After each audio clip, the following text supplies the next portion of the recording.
Esto forma parte del proyecto del plan de maestro de ProLima sobre el centro histórico de Lima y básicamente relacionado al proyecto de mejoramiento paisajístico de la ribera del río Rímac. Entre ellos hay una serie de proyectos y específicamente el que me toca hablar es el tema de arqueología. ¿Ya? Como antecedentes tenemos una referencia de los arcos que se fueron construyendo. Sobre todo tenemos un primer arco que se construyó en el 1557 a 1607, que está más relacionado a la construcción del primer puente que existió, el puente de ladrillo, ¿ya? Que el cual sufrió una afectaciones por parte de la crecida del río Rímac y lo deterioró, y es por eso que en la siguiente etapa de construcción cambian a otro tipo de materiales, pero estamos relacionando también con el tema de los grabados o planos que se han ido identificando la existencia de estos arcos. El que no se tiene grabados es el primer arco, pero de los segundos arcos tenemos la presencia de un arco en este fragmento del plano de Lima de Bernardo Clemente, en que señala la existencia de un arco. El tercer arco ya bueno también lo grafica Pedro de Nolasco tanto en los años de 1685 y a 1687. En ambos planos que él realiza los identifica que la existencia de un arco. Que este sería básicamente el tercer arco que existió al final del puente del río Rímac. El cuarto arco es el que se menciona que tenía una escultura ecuestre de Felipe V. ¿Ya? Bueno, es una reconstrucción gráfica que se publicó en el 2005. Y bueno, el que más se conoce y el que, digamos, ha llegado tanto imágenes fotográficas es sobre el quinto arco, en el que igual tenemos grabados del siglo XVIII y fotos del siglo XIX hasta su posterior incendio en 1879 y bueno, las fotos posterior del área donde se ubicaría el arco, quinto arco. En base a esto, ProLima decide la reconstrucción del arco y en la propuesta del anteproyecto, la recomendación del Ministerio de Cultura es que si se va a construir, se construya en su ubicación original. ¿Ya? En base a esas recomendaciones que se deciden realizar excavaciones arqueológicas en el marco de unas intervenciones arqueológicas en el año 2022, ¿ya? Donde actualmente está al final del puente, pero inicialmente lo que se presumía que eran las bases de este arco, porque se había identificado una arquitectura de ladrillos, ¿ya? Que coincidía más o menos con la descripción del arco existente, pero se dan con una sorpresa, que es que no existía, lo que habían identificado no eran las bases del arco, sino que el puente continuaba, una arquería más, ¿ya? Porque ellos siguieron excavando y bajaron alrededor de 4 metros de profundidad, ¿ya? Entonces ya en ese momento se decide ampliar las excavaciones justamente con el fin de identificar las bases, donde estarían las bases del arco del puente. Por eso que en el año 2023 se continúan con los trabajos, ya ubicado el finalizar el puente, identificaron lo que posiblemente sería el estribo. En ese momento no se estaba seguro, ¿ya? Pero ya las excavaciones en esa modalidad de intervención, que era un plan de monitoreo arqueológico, eran muy puntuales y restringidas. Entonces se decide en el año siguiente ya ampliar las excavaciones e incluirlas en un proyecto de investigación arqueológica, y es que el año pasado, en el 2024, se decide excavar ya un área mucho mayor, mucho más grande, ¿ya? En esta ya se pudo identificar ya la esquina del estribo y posteriormente lo que estaría más o menos identificándose como las bases del arco, ¿ya? Estas excavaciones han identificado una serie de arquitectura de las excavaciones que están asociadas mucho a la arquitectura existente en la zona. O sea, la zona siempre fue tuvo una constante interacción de construcción de los inmuebles. Ya justamente, no sé si recordamos la foto, esta imagen, que podemos ver que al costado del puente existen viviendas. ¿Ya? Estas viviendas fueron demolidas en 1940 para hacer un gran estacionamiento y después, posteriormente, hicieron la rampa de acceso a lo que es la zona de Chabuca. Pero estas viviendas que estamos viendo en las fotos sí se identificaron en las excavaciones arqueológicas. Ya, se ha ampliado la excavación mucho más grande. Esta es una imagen con dron, y donde nosotros podemos identificar que en esta parte inferior derecha estaría ese es el estribo del puente. Básicamente, bueno, nosotros hemos ya determinado todo lo que es la continuación del arco, del puente y el estribo, que es esta parte de acá. A ver si se puede ver, esta parte de acá. Bueno, está ahí está. Ahí está, claro. Esta es justamente la esquina del estribo. Ya nosotros hemos excavado y poco a poco hemos seguido ampliando las excavaciones, hemos determinado con claridad la ubicación del estribo, sus medidas, ¿ya? Sus profundidades. Un dato interesante, que este estribo no está a la misma profundidad de las bases del arco, de este arco de la izquierda. Este arco tiene una profundidad de 4,70 metros desde la superficie, en cambio este estribo tiene una profundidad de 3,70 metros. Pueden relacionarse a dos factores. Uno, que por el talud, la parte del estribo esté en una parte superior, por lo que no se necesita excavar tanto. Y lo otro es que probablemente sea una arquitectura adicional al puente original. Tenemos unas ciertas restricciones porque excavar en una ciudad como Lima, que es una ciudad constantemente está activa, tenemos una serie de interferencias. Se ha venido gestionando el retiro de interferencias como tuberías de agua, fibra óptica. Actualmente estamos gestionando para el retiro de una línea eléctrica, que es la que justamente se ve en estos maderas, que es una línea de media y alta tensión, lo que justamente ha demorado las excavaciones ahí, porque es un tema de seguridad que no podemos continuar las excavaciones en este aspecto, pero esperamos retomar en otra temporada las excavaciones y poder ya liberar toda esa zona y que se aprecie mucho mejor la arquitectura que se ha edificado.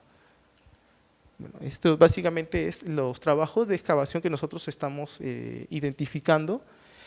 Falta mucho todavía, es una excavación que está constantemente, estamos todavía excavando, tenemos ciertas limitaciones por justamente nuestros vecinos de Palacio, pero poco a poco hemos podido avanzar.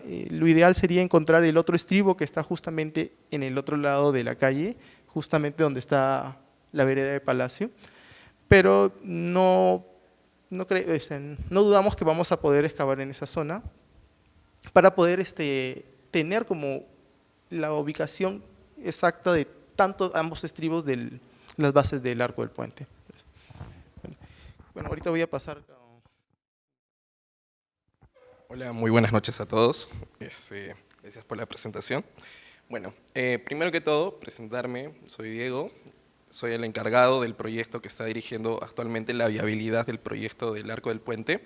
Entendamos que el proyecto del Arco del Puente es un proyecto que está en desarrollo desde el año 2022, que ha nacido como parte del plan maestro y que lo está manejando tanto ProLima como el patronato del RIMAC. ¿Okay? Este proyecto ya tiene una aprobación de anteproyecto por Ministerio de Cultura con ciertas recomendaciones y que cuando ha sido encargado a nuestro equipo en la subgerencia de operaciones de ProLima, contaba con algunas dificultades, ya que la evidencia arqueológica demostró algunos cambios, tanto en el proyecto y anteproyecto, que tenemos que mencionarlos el día de hoy, y tanto así que también en el análisis histórico y del anteproyecto nos han generado algunas modificaciones que son dignas de reconocer, ¿no?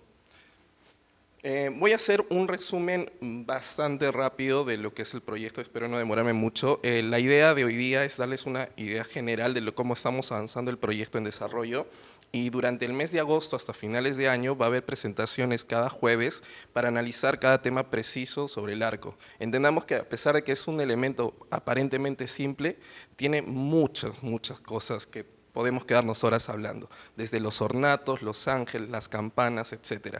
Y encontrar la información es una tarea que nos ha demandado bastante tiempo y que además cada día encontramos más información.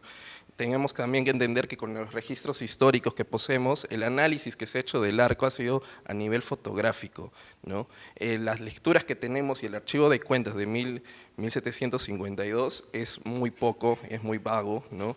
Y muchas cosas se pueden generar a libre interpretación. Para esto quisiera un poco mencionar, o sea, tenemos los conceptos de qué son los arcos, ¿no? Los arcos pueden llegar a ser también monumentos, los arcos también representan espacios de transición, ¿no? Son umbrales que a veces conectan no solo territorios, también conectan ideas y conectan cultura. Hay que entender también que los arcos solamente representan una jerarquía y una valoración que la identidad de ese momento, de ese poblado, de ese ciudadano, esa comunidad han generado alrededor de estos, ¿no? Los arcos los podemos remontar desde la época de Babilonia y los hemos tenido acá a través de generaciones.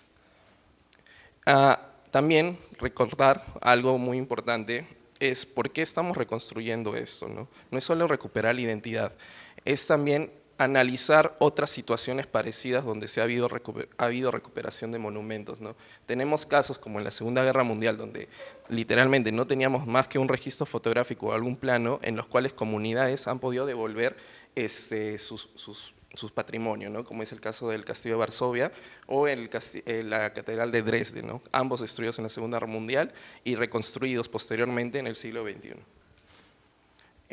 Tenemos otro tipo de arcos también triunfales a lo largo del Perú, ¿no? Tenemos el arco de triunfo de Santa Clara de 1836, si me equivoco, el arco de Puebla también, me parece que por acá faltó una imagen, no importa. También tenemos otro caso muy similar y este es muy parecido a esta situación, tenemos el arco de Morisco, ¿no? El cual fue destruido y más bien dicho demolido, ¿no?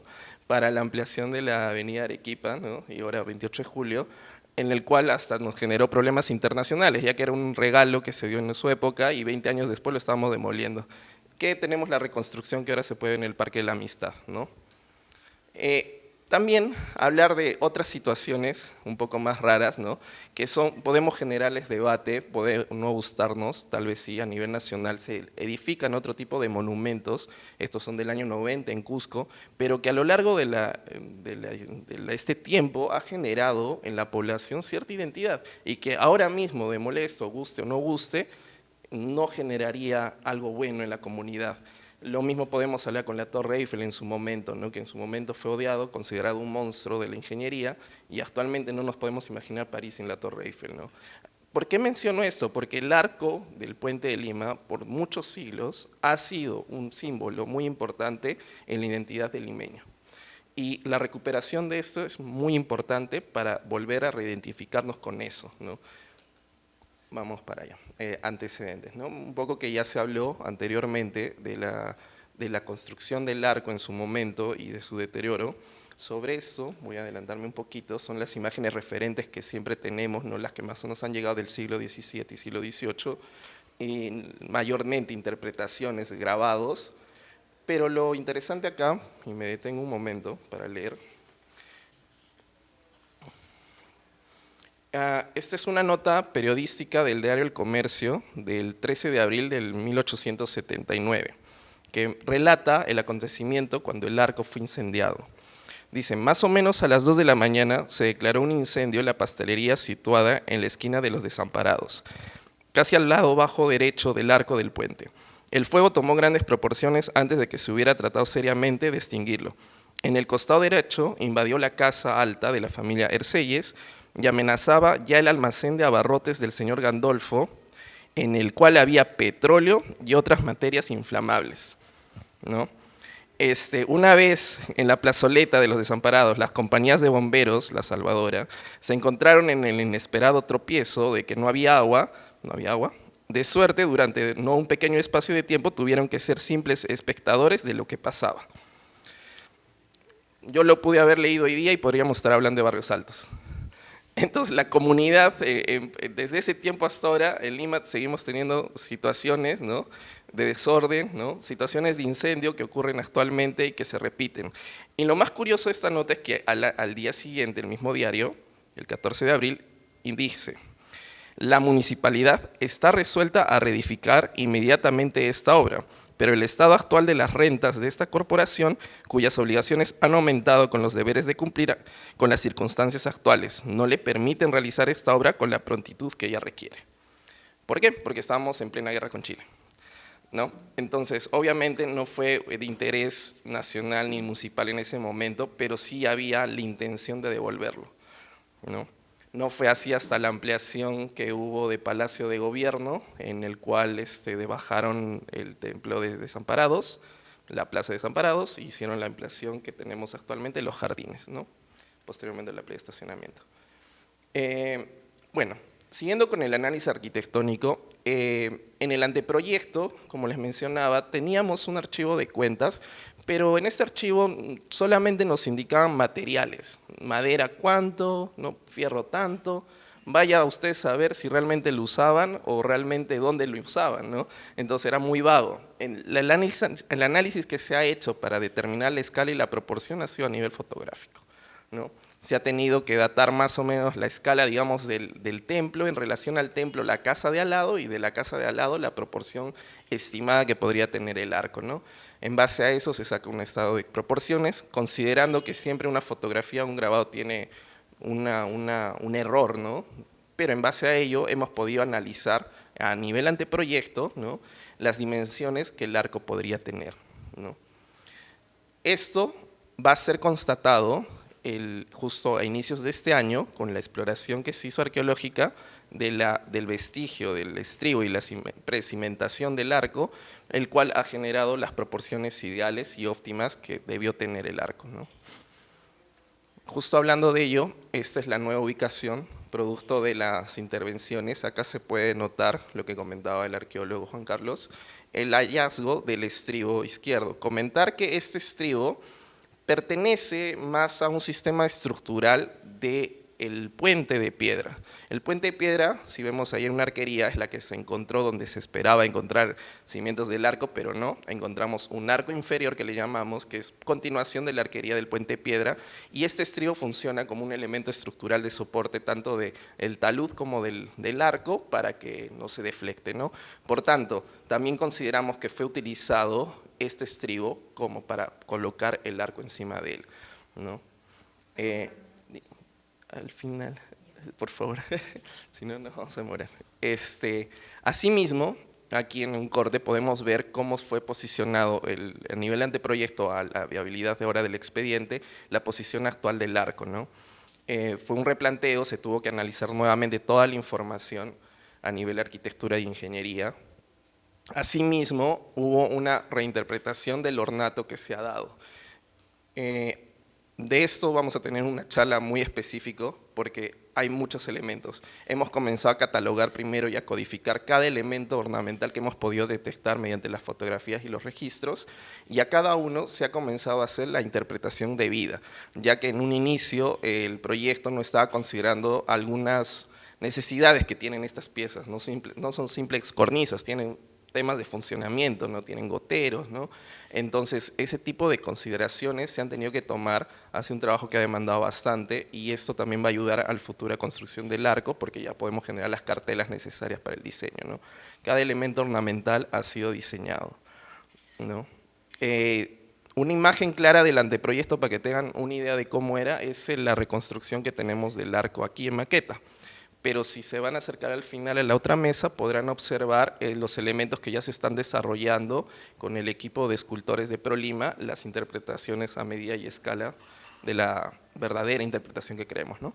Por ejemplo, acá también tenemos un elemento, la PD3, ¿no?, donde atrás se ve el Saturno, que es este señor con la mano arriba, el padre del tiempo, que parece un gallinazo, o una gallina, un águila, ¿no?, y que así fue traducido también en los planos y en muchos grabados, pero no es un reloj del tiempo, y esas son las salas del tiempo, y eso ha salido a base de la parte de la base histórica y de las exploraciones que hemos tenido. Además, esta imagen nos hemos dado cuenta que tiene un arreglo a lápiz para generar un poco esa idea, ¿no? Entonces comenzamos a ver esos elementos. También comenzamos a ver elementos nuevos que nos mencionaban las cuentas y también algunos escritos sobre una fama que ahí iba encabezada en la parte superior, ¿no? Cosa que en estas fotos no las vemos, ¿no? Igual, ¿no? Balaustradas, ornatos, escudos. Aquí también comenzamos a detectar texturas que existían en el arco, que si bien es en blanco y negro, podemos comenzar a ver que tenían una pigmentación haciendo otro tipo de texturas, ¿no? De acabados, ¿no? Como mármoles, ¿no? En el grupo escultórico, ¿no? También teníamos al padre Saturno, que en el grabado, si se dan cuenta, no tiene una guadaña, pero en los escritos menciona que poseía una guadaña. Lo que sí veíamos en los grabados y en las fotografías era el compás, que lo tiene con la mano derecha apuntando hacia el mundo, ¿no? Pero sin embargo en la otra mano veíamos un muñón. Todos pensábamos en un inicio que estaba agarrando el mundo, pero no. Leyendo un poco más nos enteramos y nos dimos cuenta que él está agarrando una guadaña, completa la imagen como siempre se ha presentado a Saturno y tiene una guadaña, ¿no? Igual con Eros Cupido y así con cada figura ornamental, ¿no? Igual para el estudio y la implementación de estos elementos no basta solamente con identificarlos, sino también si se va a hacer una recreación del arco y no tenemos mucha información, lo mejor es agarrarnos a grabados de época o otros estilos que se usaban en otras representaciones en otros momentos, ¿no? Igual en Eros, ¿no? Vemos que hay un texto, lamentablemente no es leíble el que decía en el libro, ¿no? La composición en general del arco menciona sobre el tiempo y el paso del tiempo. Todas las composiciones, desde el reloj, Eros, Saturno, Cupido, ¿no? Todo representa un fin y un principio, tanto en un momento terrenal como en otro elemento espiritual. Y es lo mismo que representa un arco al traspasarlo, ¿no? Entonces, bajo esa idea y esa semántica es que se han comenzado a desarrollar los elementos que ahora van a componer el arco, ¿no? Esta es la interpretación que empieza en la fama, ¿no? Que tenemos el único testigo de este grabado, ¿no? Y que, bueno, lo hemos ido transformando, ¿no? En lo que creemos que es el arcángel Miguel, ¿no? Que va hacia arriba, ¿no? Y que tiene además elementos que pueden ir relacionados siempre en su representación, de la noche y el día, ¿no? Y que posiblemente al ser una veleta, que también descubrimos eso, tenía un mecanismo de giro, ¿no? Y generalmente estas veletas o son planas o son tridimensionales de lata, pero tienen un elemento como este escudo que les permite al compás del viento girar, rotar, ¿no? Eso también está dentro del planteamiento del proyecto, que pueda volver a tener todas esas funciones de medición, no solamente de la hora, sino también del viento y las posiciones, ¿no? Bueno, este es un poco del diseño del Tempus Fugit, que es como donde está encima la fama, ¿no? Que es lo que vemos que no lo representaban bien a través del tiempo, ¿no? Curioso, ¿no? Por una falta de información, ¿no? Pero que sí lo tenemos en otros lugares, ¿no? Igual el diseño del escudo de Lima que se está planteando, ¿no?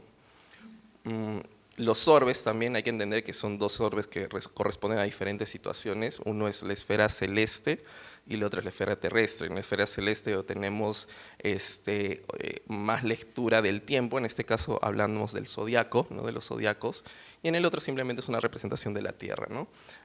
Ambos elementos también están en desarrollo, así como también veletas que encabezan las dos torres de los campanarios, ¿no?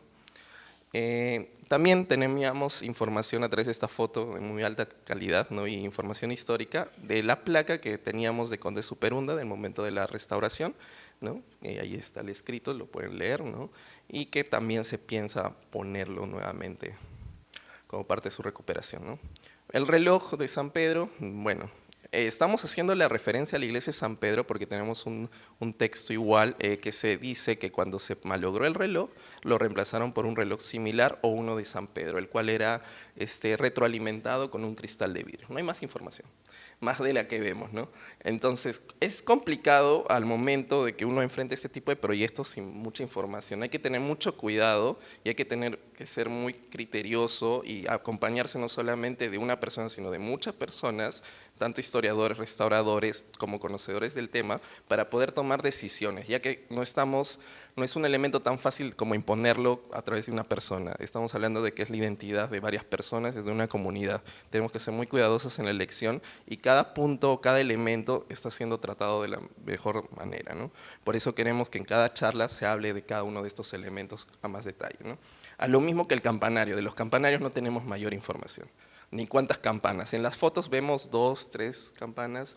Nos aparece que pueden ser 8 campanas, 4 por lado, pero podría haber una central, ¿no? Hay también un mito sobre que justamente en el incendio la compañía de bomberos rescató una campana, la fuimos a ver, no encajaba al menos con las hornacinas que tienen el campanario en las proporciones, no encajaba, ¿no? Y era una campana muy simple, ¿no?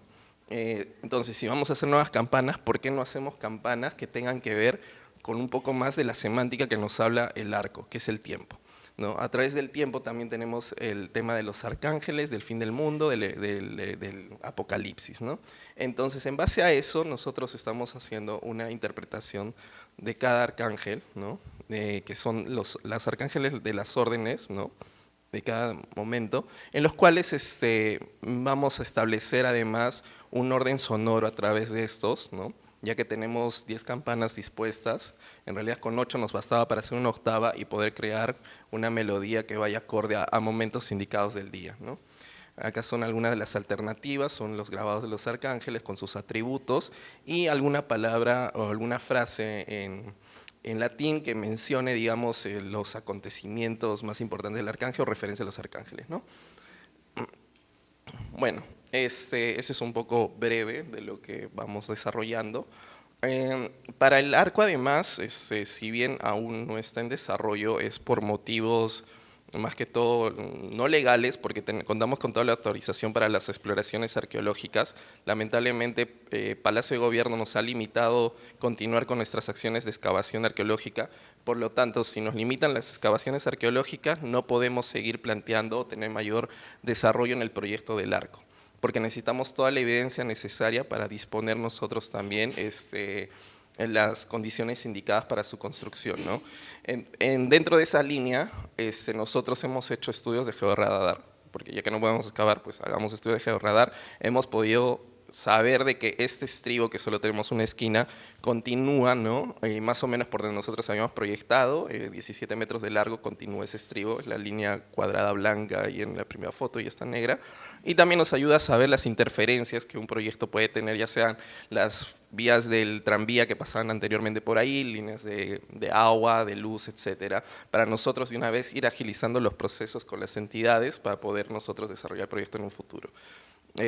Asimismo, se ha hecho un estudio de refracción sísmica y mecánica de suelos. Por suerte nuestra, el suelo se encuentra en óptimas condiciones, ¿no?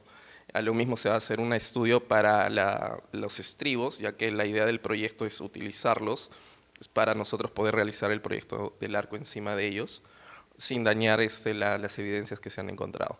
A nivel de arquitectura e ingeniería, nos ha dado la oportunidad de darle un uso más al arco, ¿no? Nosotros no lo mencionan tampoco en ningún lado, pero por tener campanarios asumimos que debió haber habido algún acceso para tocar las campanas, ¿no? Entonces, aparentemente en su última etapa el arco era macizo en la parte inferior y tendría alguna escalera seguramente de caracol de piedra que podías acceder al arco para tocar las campanas. Esta vez nosotros, tanto por un tema de respeto a la evidencia arqueológica como también por un tema de darle un nuevo uso, estamos planteando que se divide en dos partes el arco, ¿no? Tenemos una primera base donde es básicamente una construcción contemporánea, pero con todos los elementos ornamentales y estéticos referentes al arco, y en la parte superior estamos usando una tecnología constructiva tradicional de quincha, respetando todos los valores que tiene. ¿Para qué? Porque de esa manera nosotros, bueno, acá tenemos una de las etapas, tenemos la facilidad de crear un espacio al interior y generar una sala de interpretación que estamos estimando se pueda hacer, ¿no? Estos son los planos de la primera planta, ¿no? Es una estructura simple, se accede por un lado, subes, asciendes por un elevador lento que no tiene un pit, no daña nada hacia la parte inferior, se atraviesa el pasadizo, ¿no? Y luego se desciende por una escalera, cumpliendo toda la normativa vigente de evacuación. Asimismo, hay un pequeño acceso que creo que se ve en la primera foto, en una puertita, que tiene una escalera básica hacia la parte superior donde está la La balaustrada, que simplemente es servicio para poder entrar a los espacios de los campanarios, el reloj y la veleta. Mencionar también que nosotros estamos actualizando algunos componentes. Las campanas, si bien van a hacerse de manera tradicional, van a tener un martilleo automatizado. Asimismo, el reloj, las campanas y la fama van a estar interconectadas, lo cual a diferentes momentos del día, cuando marque el reloj algo, las campanas sonarán y la veleta girará, ¿no? Eso es algo que tenemos que también asumir, que la ciudad va cambiando y va recreando otras necesidades. Es una oportunidad de recrear un elemento y posicionarlo dentro de las tecnologías y las facilidades que la ciudad ahora lo permite.